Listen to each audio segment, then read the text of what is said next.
Alright everybody, well, it's a new video, new day. I don't know that this camera is going to work real good.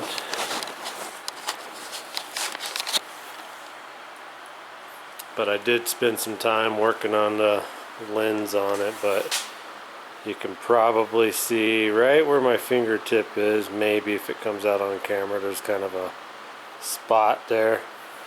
I don't know, it's just a scratch or burn, something in the lens, but we're going to try to just use the camcorder here.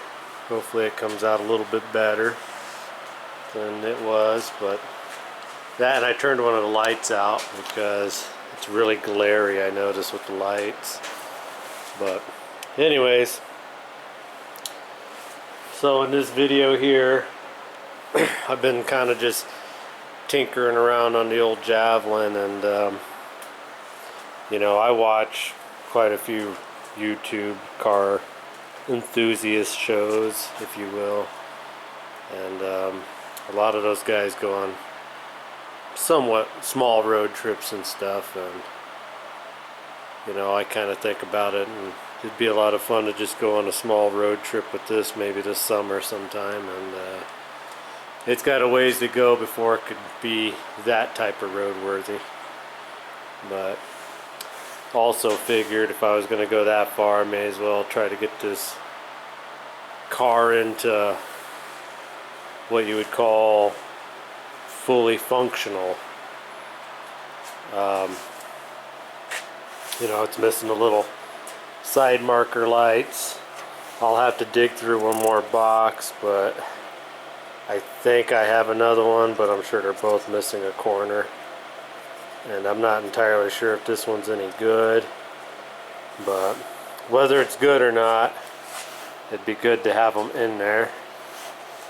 You want to, if you're going to go on any kind of road trip and you're going to have to park your car, you're going to want some way of locking your car up. I've had these from another car forever. These go in the door rest for the interior lock. Years ago on eBay I bought these keyed locks, and you can see they're not in real good shape. But the important thing about these keyed door locks is that kit I bought, or that set I bought, is the ignition in this car, the glove box lock, and the trunk lock. So all of these locks work off of one key.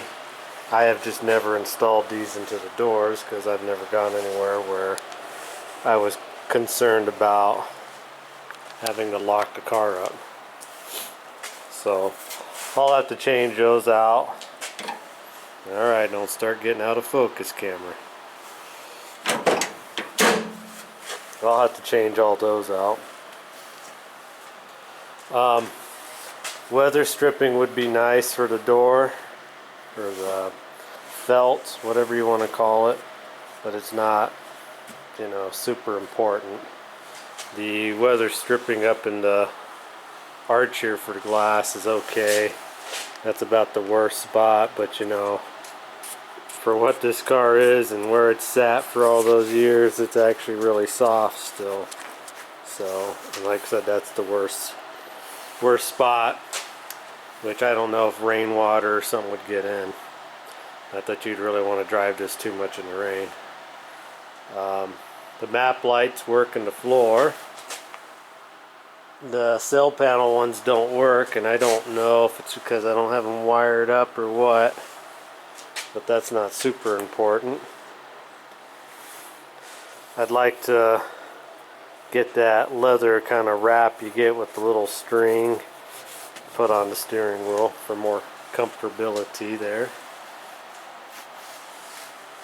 So I've had these turtle back seats for a while now, and they're in decent shape for what they are. This one's got some tears in it. They're super comfy. I had to fix the springs in this one, and you can kind of see it's wonky on that side. They've been sitting in this AMX for quite a long time. But they didn't come out of the AMX, they came out of the burnt one.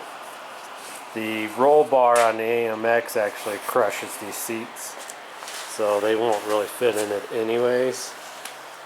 It's actually designed for these type of seats with the way the roll bar comes through and the racing harness and all that stuff. So I'm gonna switch them out.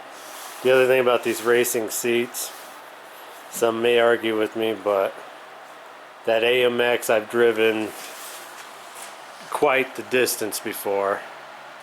I know we one time jumped in it and did 600 miles one day, and these racing seats aren't real super comfortable after a couple hours. They're not. So if you're gonna road trip something, I think having a better seat's gonna be a better option. And I think it kind of looks a little better.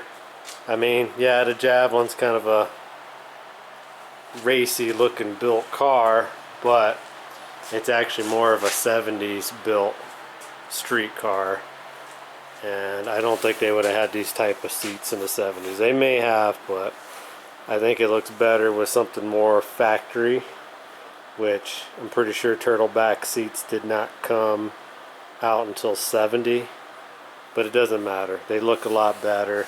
They kind of match the back seat a little bit. So, you know, you got to have a good comfy seat for your road trip. As far as the engine goes, I think the engine's probably well enough. I gotta either replace the carburetor or rebuild it. If you watched the last hour-long video, then you kind of know maybe what's going on with that. I don't see a reason why it wouldn't be reliable enough. I mean, I've put 600 miles, which isn't a lot, on this setup, and other than I had some fuel pump problems, a mechanical fuel pump, I've never had any real running issues with this engine. So I think a good solid tune-up, and you could probably easily go drive it 1,000 miles. Besides that, we're running the 3-4 pounds of boost, and you know, it's not like we're getting real crazy on horsepower. Because if you're going to try to road trip, my opinion is you don't want something too radical. You want to be able to enjoy the scenery and not have a really high-strung engine that's going to be constantly needing work and tuning on it to run it anywhere, which this one might, I don't know. But I think, like I said, the most I've driven it, I think a good road trip will be fine with it. The biggest issue is the rear end on this car. This rear end, as I mentioned in another video, is going out. It's going bad. It's a 3:15 gear ratio, which, you know, is okay, I suppose. I think that's pretty common for these AMC 20s as a gear ratio. To do 70 in this, you're doing 3,000 RPM, which probably isn't real good on the supercharger. So my options on that are find a 4-speed manual transmission, or you know, a 700 R4, or like a 5-speed or 6-speed manual transmission. The problem with all of those options is they're really expensive around here, and I have never had luck with a 700 R4. I've had quite a few of them, and every one of them have just gone bad. I've tried to rebuild them before, and I've had very minor success with them, and I'm not real interested in the 700 R4. Not saying they're a bad transmission, I just have never had good luck with them. So, you know, some people say turbo 350s are the worst transmission ever built. I don't know, I've never had a turbo 350. I know turbo 400s are pretty good, but most every one of them need to be rebuilt, just as a 700 R4 off of Facebook would probably have to completely be gone through. And I'm not entirely sure how to bypass the electrical. I don't think it's very hard, but I just have never really messed with them, and I don't really want to be messing with them. So, like I said, those are kind of my options to try to get the RPMs down. However, this is kind of a horrible thing to say or do, but the old AMX there has a 291 gear ratio, 291. I know it's a really low gear ratio on there, so works really good in Bonneville salt flats and stuff, but I might just pop the rear end out of the old AMX and stuff under here for now, and then that'll give me time to go through this 315 and fix it up. And 315 would probably be better suited for the AMX for when I get back on it one day. But I do have a engine for it, but again, funds are just super low, and I kind of want to do it right, so I don't want to just slap that one together. And before somebody gets excited, I know on the group page I'd get to the AMX. Unfortunately, like I said, this move and all this stuff has made it a little bit difficult to do that, so I don't really want to tear this Javelin apart. I've torn this Javelin apart 2 times now, and I don't feel that it needs to be torn apart again. It's a good car. It's really been probably the funnest car I've had in a while, ever since the AMX there, and I don't think it's fair to it to just keep tearing it apart. So I believe I'm gonna get it kind of stuffed together and make it as roadworthy as possible. Try to get the gear ratio figured out and try to get a better speed. I mean, if I could cruise 70 to 75 between 2500 and 3000 RPM, I'd be a lot happier than being 3000 RPM or 3100 RPM to do 70. So if I could just get a little bit more speed out of it, I'd be happy. I could probably put a little bit bigger tire on the rear end.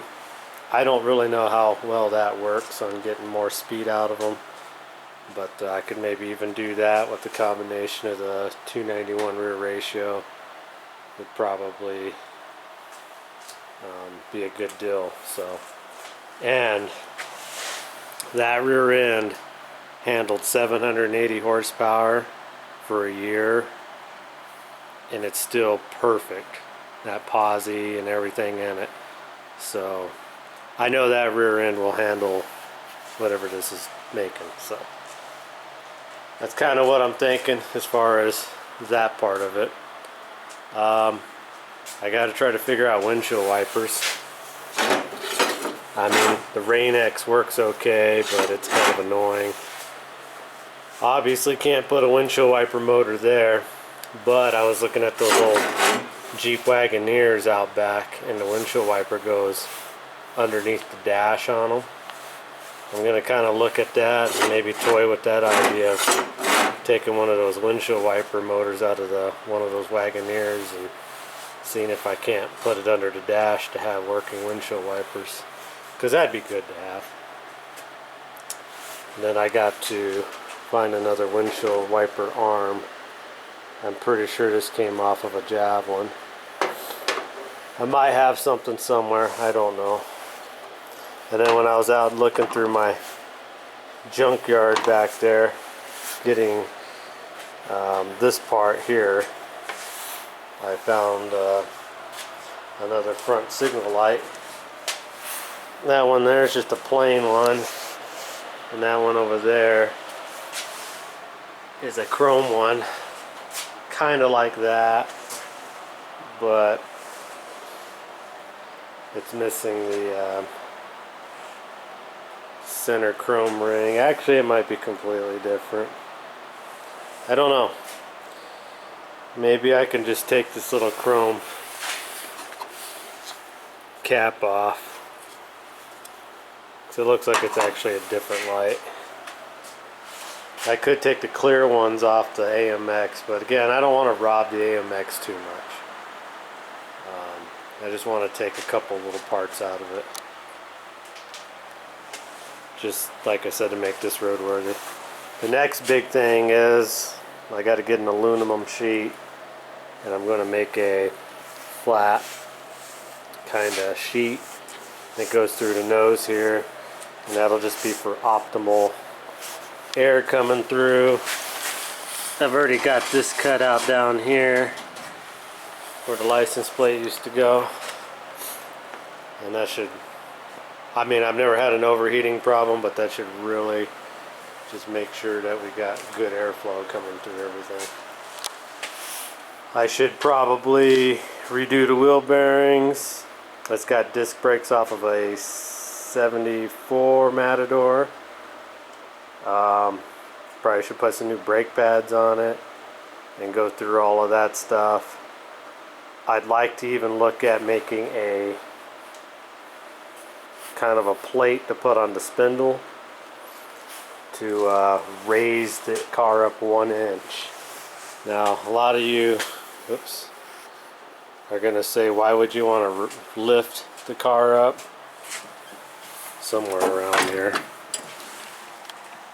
There's a piece of 3-inch steel there I could make that plate out of, but I want to raise it because we're in Montana and these roads aren't very good for really low cars. You're not going to be able to go enjoy a good road trip because most of these towns and stuff have really deep potholes in the middle of town, dirt roads, and it's just not a good deal for the car to be dragging the exhaust. I've got air suspension in the back. I can lift it up. The front end I put taller tires on just to get some lift on it. I had just maybe an inch shorter tire on the front and it dragged the exhaust everywhere just going down my road. So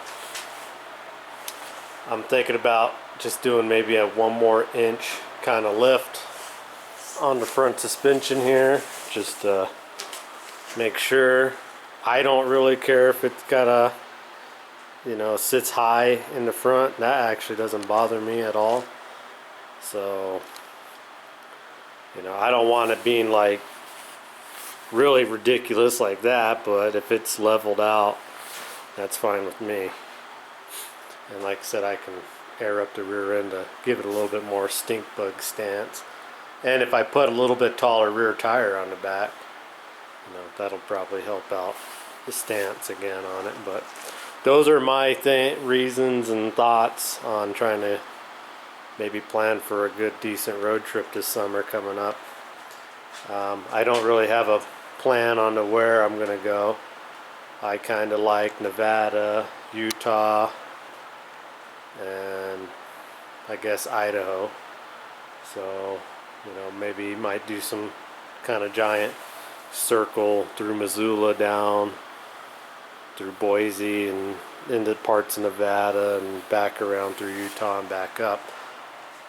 I haven't decided yet, but it'd be a lot of fun to go on a good road trip and maybe even meet some of you guys that watch the videos if I'm coming through your area. I'd be happy to stop by and chat and, you know, let you guys actually touch the car and stuff. And because I'm not one of those guys. When we're at car shows and stuff, go ahead, touch the car, do whatever you want, get inside of it and sit in it if you want to. I don't care.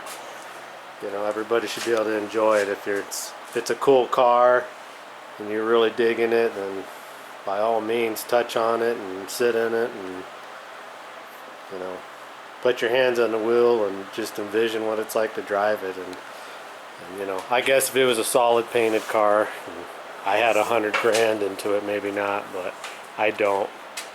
I think altogether in this car I've got maybe $15,000 and half of that's just the blower. So I paid $100 for the car out of the wrecking yard. But here's the other turtle seat here, turtle back seat. It works pretty good. Come on now. the turtle back, this plastic shell, actually isn't cracked on this one. The passenger side one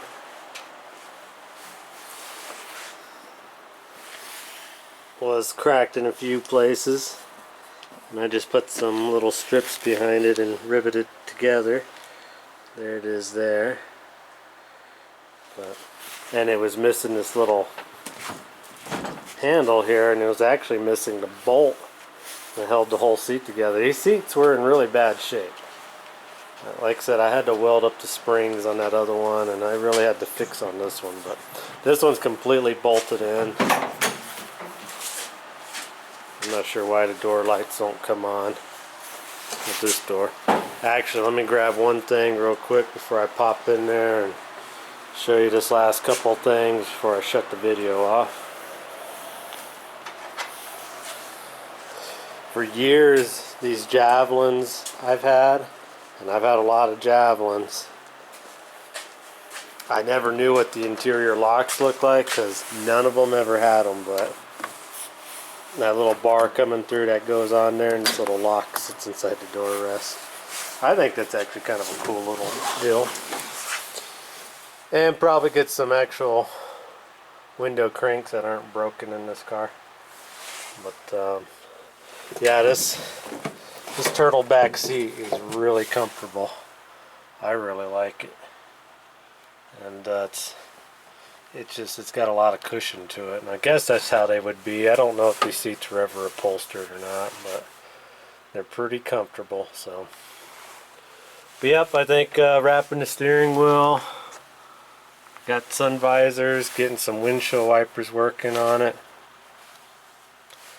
I guess maybe the heater, but that's probably going to be the only thing I'm not going to really be able to do to this car. So we'll get this to focus again. I had to put a plate in here for the drag race. Drag strip, they won't let you run with any holes in the firewall. These tall valve covers, you can't have the fan motor in there. I mean, I might be able to offset it a little bit in there, maybe, just to get some sort of heat in there, but that I don't know if I'll be able to get a heater in this working or not. And it needs a heater cord. A heater cord in this car is totally bad. So,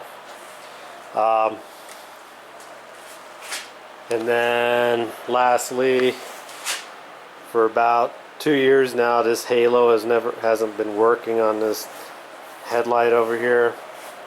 I was actually going to just change headlights the other day, but I figured out what was wrong. It was the wire inside that actual halo light broke, and the door buzzer works, the light buzzer works in this car.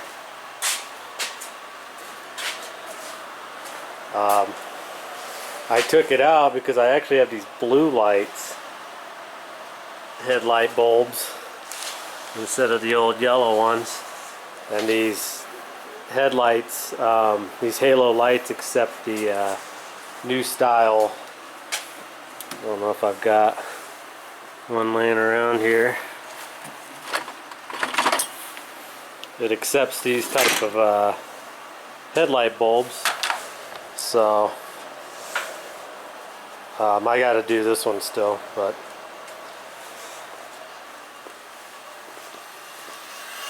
here's another interesting thing.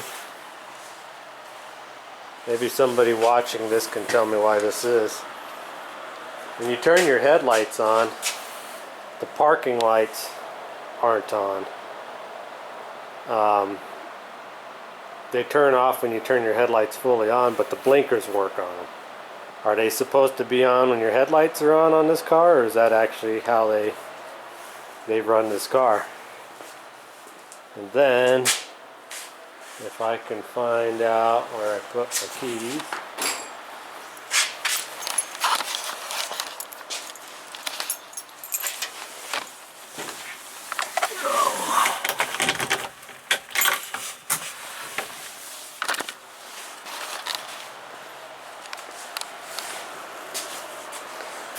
got this other halo working.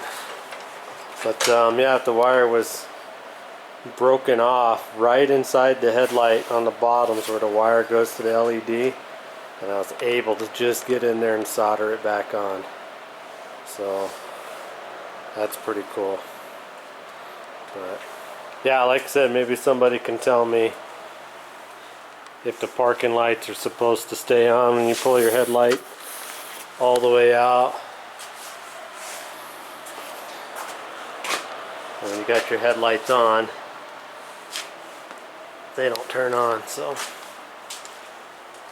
okay, well, looks like there's enough jimmer jammering around on this video for you guys.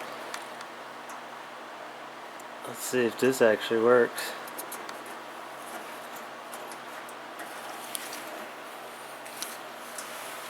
Maybe the headlight has to be off on it. I'm not going to give it high hope that it actually works. Maybe, but I'm going to say probably not. No.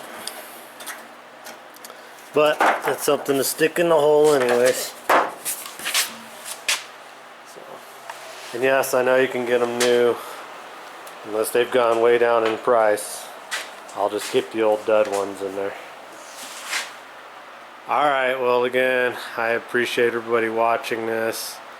I'm going to just keep tinkering on the car here, and I'll make updates for you on it.